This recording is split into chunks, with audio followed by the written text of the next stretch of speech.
Her actions were controlled, methodical, deliberate, intentional, and purposeful.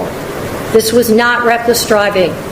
This was murder. We are looking at the 2022 Strongsville, Ohio car crash that resulted in a double murder conviction for a 17-year-old girl named Mackenzie Shirilla. And to understand how a teenage driver gets charged with murder and, why this specific case is tearing up the internet right now, we are synthesizing a massive amount of material for you. Yeah, we have a big stack today. We do. We're crossing courtroom transcripts and leaked jailhouse phone calls with the explosive public fallout from the hit Netflix documentary, The Crash. Yeah, let's go to the early hours of July 31st, 2022.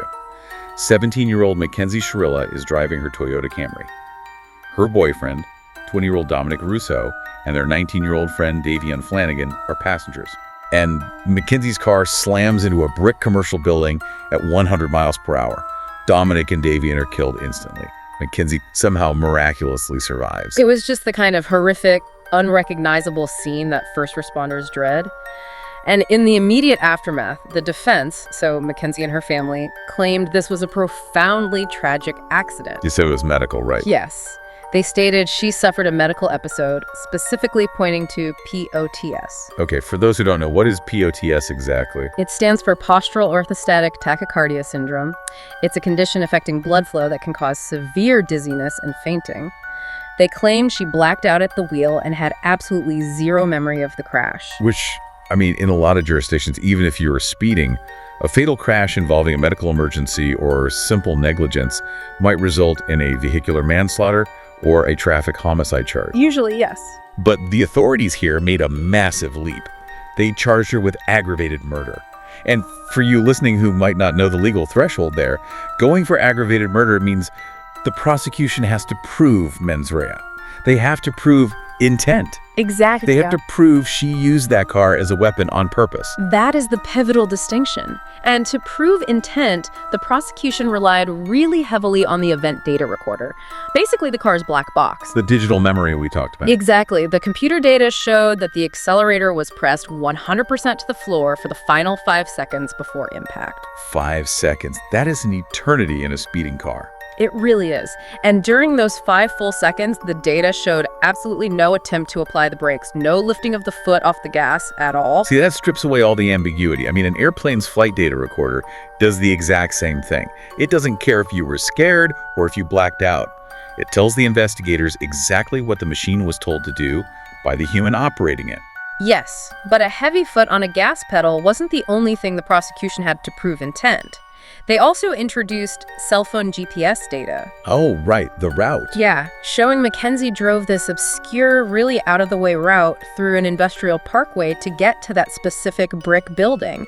And she had actually driven that exact route days prior. Wow. So the prosecution framed this as a dry run for the murder. Video that there was only one goal, and the computer demonstrated that there was no attempt to slow down or stop, that it was full speed into a building. And tragically, it cost 2 people their lives. And to counter the defense's claim that she was unconscious from POTS, there's this fascinating detail from the LAD Bible reporting we reviewed. A TikToker named Amber Marie actually went out and drove this exact industrial route. Yeah, that was wild. She filmed it to prove a point to her followers. She showed that the road wasn't some smooth, straight highway where an unconscious driver could just easily drift into a wall. It was incredibly bumpy. It had distinct curves. Which becomes a devastating piece of circumstantial evidence. Think about it. If you have truly fainted from a sudden drop in blood pressure, your body goes completely limp. Right. The prosecution's argument, bolstered by the nature of that terrain, is that it would be physically impossible for a limp, unconscious person to navigate those specific curves while keeping a gas pedal perfectly pinned to the floorboards at 100 miles per hour. Yeah, if her foot slips even a fraction, the car decelerates. Exactly. If her hands drop from the wheel, the car veers off into the grass long before hitting that specific building. But even with all that data, the black box and the road layout really only establish the how. The data shows a car being driven into a wall. But what turned this from a local tragedy into a massive national true crime obsession was the why. The public perception. Yeah, the narrative that gripped everyone came entirely from Mackenzie's behavior after she survived. The psychology of the aftermath is really what cemented public opinion. It created a portrait of someone who seemed entirely disconnected from the gravity of a double fatality. It was bizarre. Just a month after the crash, while still recovering, she was seen attending a music concert in a wheelchair. She posted a video to TikTok of herself with a caption that read, "I'm not even cool. I'm just one of those girls that can do a lot of drugs and not die." Just unbelievable. And she's also caught asking a friend to retrieve photos of her so she could place them in Dominic's casket to be with him forever. And she was inquiring about modeling agency opportunities in Los Angeles from her hospital bed. Which the prosecution presented to paint a picture of profound narcissism and a shocking lack of remorse. Yeah. But the piece of behavioral evidence that truly anchored their case was an audio recording captured while she was still in the hospital. The gibberish tape. This part is so strange. Mackenzie was recorded speaking to her mother, but they weren't speaking normally. They were using this weird, coded, Pig Latin-style gibberish language. Right. And when investigators finally translated this bizarre hospital conversation, Mackenzie was allegedly asking her mother, "Can we tell the police I had a seizure?" Unbelievable. And she also asked the police in a separate conversation if they could just suspend her driver's license for 10 years. Like, treating the deaths of two young men like she had just been caught running a red light. Yeah. But wait, I have to stop you there. Because we are talking about a 17-year-old girl who just survived a horrific body-shattering trauma. Sure. We all do incredibly stupid things as teenagers. And trauma or grief makes people act in bizarre defensive ways. Isn't it a massive leap for the public or a court to look at a dumb TikTok video or a teenager attending a concert and say, "Ah, yes, cold-blooded murderer"? You are bringing up a really vital point about human psychology. Grief is deeply messy, and there is no legally mandated correct way to mourn. If the prosecution only had a video of her at a concert, your point would completely dismantle their case. Right. But a courtroom operates on establishing patterns, specifically looking for consciousness of guilt. Meaning the court is looking for actions that prove the defendant knows they committed a crime rather than just acting inappropriately. Precisely. Being immature at a concert isn't a crime. But speaking in a coded language to your mother to coordinate a fake medical story about a seizure, Yeah, that's different. that crosses the line from immature grief into active concealment. That is consciousness of guilt. And when you layer that hospital cover-up over the black box data, the dry run of the route, and the history of a highly volatile relationship. Oh, right, the past recording. Yeah, including past recordings of Mackenzie threatening to lock Dominic in a house. Before the verdict came down, Mackenzie is on the phone complaining about the cafeteria food. She's joking about her case making world news. She's literally laughing with her mom about the possibility of Kim Kardashian reaching out to her because the story has gone viral. Yes. It's world news. I think the Daily Mail just publishes it in all their publications, but yeah, the UK. Maybe Kim Kardashian will reach out herself. That's what I'm saying. I'm hoping. She appeared to view her trial through the lens of influencer culture, rather than a judicial proceeding where her life was on the line. Completely. But the tone violently flips after the verdict. The laughter completely vanishes. She is sobbing uncontrollably on the phone, hyperventilating, while her mother is aggressively demanding that she stop talking because the calls were being recorded. The reality finally punctured the bubble. And that Here's what I'm supposed to say. I know, Kenzie, listen, these phone calls are recorded. We are not allowed to talk about anything. Well, we need a new lawyer is what we need. No, not a new lawyer. We're going to file an appeal, okay? verdicts came from a highly unusual legal strategy. Mackenzie waived her right to a trial by jury, opting instead for a bench trial where a single judge hears the evidence and decides the outcome. Which is a huge risk. It is. The judge convicted her on all 12 counts, famously calling her actions literal hell on wheels, and handed down 2 concurrent sentences of 15 years to life. This trial is a culmination of decisions made by one person, the defendant. Those decisions have forever altered the futures of 3 families, and of you also, Mackenzie. And your decisions forever robbed Dominic and Davion of the futures that they had before them.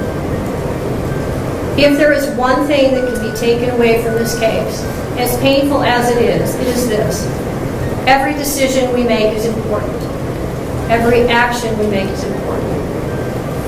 Regardless of whether the decision is a good one or a bad one, or the actions are good or not, the result is the same. The totality of the evidence clearly demonstrates that Mackenzie Shirilla acted purposely and intentionally. in the early morning hours of July 31st, 2022, and her purpose was to kill Dominic Russo and Davion Flanagan. No reasonable fact finder could view the totality of this evidence in this case and come to any other conclusion. Her actions were controlled, methodical, deliberate, intentional, and purposeful. This was not reckless driving. This count 3, murder. The court, having had count 3 tried to pursuant to waiver, finds the defendant Mackenzie Shirilla guilty of murder, to wit Dominic Russo, in violation of Ohio Revised Code Section 2903.02b as charged in count 3. Count 4, murder. The court, having had count 4 tried to pursuant to waiver, finds the defendant Mackenzie Shirilla guilty of murder, to wit Dominic Russo, in violation of Ohio Revised Code Section 2903.02b as charged in count 4. So the judge makes the ruling. In the eyes of the law, the facts are settled. But then, the true crime entertainment machine gets involved. The release of the Netflix documentary, The Crash, completely fractured the public consensus. It really did. Suddenly, the reality of that courtroom was thrown out the window for millions of viewers at home. This is a perfect case study in how media shapes our perception of the justice system. The parents' defense strategies throughout this entire ordeal have been fascinating to watch and tragically counterproductive. Very much so. Like during the sentencing phase, Mackenzie's mother, Natalie Shirilla, gave a victim impact statement. To defend her daughter's Halloween outing, which took place just months after the crash, she described a bedside shrine Mackenzie had built. Yeah, that was a tough listen. She proudly noted it had a light-up Beauty and the Beast flower, so the memorial would be fresh and alive forever. It was an attempt to humanize her daughter, but it came across as profoundly tone-deaf to the families whose sons were in actual caskets. Exactly. Natalie also aggressively pushed back on the prosecution's narrative, and at one point, when questioned about Davion's death, she defensively asked if Davion was worthless just because he was a relatively new friend of the couple. It's just a staggering failure to read the room. I'm hearing an awful lot about your daughter. I'm not hearing very much about the two dead people. Dominic, okay, I'm asking you for leniency because this was a tragic accident that she does not remember. And Davion, he's a new friend. I'm so sorry. What does that mean? His life is worthless? No. God, no, not at all. They all loved each other. They all spent every day together. You know what I mean? I don't know And too isn't much that for part him. of the problem, Mrs. Shirilla? Sorry? Isn't that part of the problem, that they all trusted each other? Isn't that part of It's not a problem at all. It was the wonderful. problem, how they all ended up in the car together and two of them ended up dead? I understand. I understand what it looks like. I'm saying that it was a tragic accident. She would never. But we're going to have to disagree on that. I understand. Right. And I respect your position, but you disagree with me. I understand. But anyway, that's it. I just wanted to address those. We told her to go to those things, and then she did go with Dom's family. So look at that. Don't look at it with the. Look on that with different eyes if you can, please. Those things are not relevant. Not at all. Not at all. Not at all. But she's a good. If you would have a moment, all you would need is 5 minutes of a conversation to have with her to learn who she is. Just that you would just need 5 minutes to learn who she is and what she's capable of not doing and doing, and you would see for yourself. We've spent this deep dive exploring the cold mechanics of a car's data recorder, the psychology of a grieving teenager, the manipulative editing of true crime media, and the bizarre nuances of appellate law. We covered a lot of ground. We really did.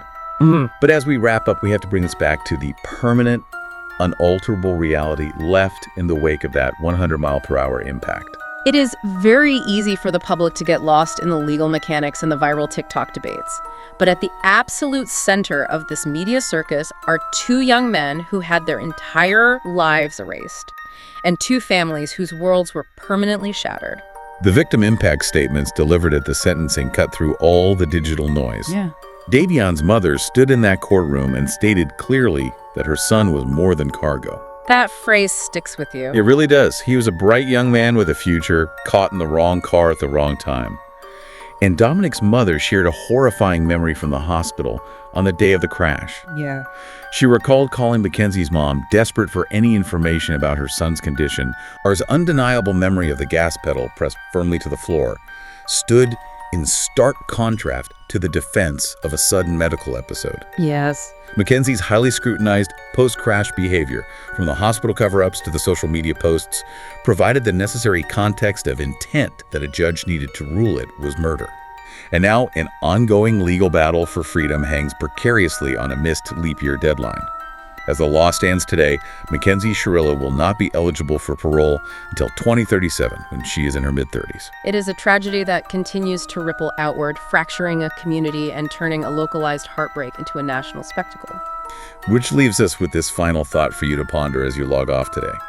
We started by talking about a car's black box, a cold, impartial machine that records the unvarnished truth of an impact. But in the court of public opinion, the truth isn't recorded, it's edited. As true crime increasingly becomes our casual weekend streaming entertainment, are we losing our ability to distinguish between a scripted plot twist and a real human tragedy? It's a disturbing question. When an entire community becomes amateur sleuths, debating a teenager's guilt on social media based on half-truths and algorithmic engagement, does that digital circus fundamentally threaten the possibility of a fair, unbiased justice system? It's something to think about the next time you hit play.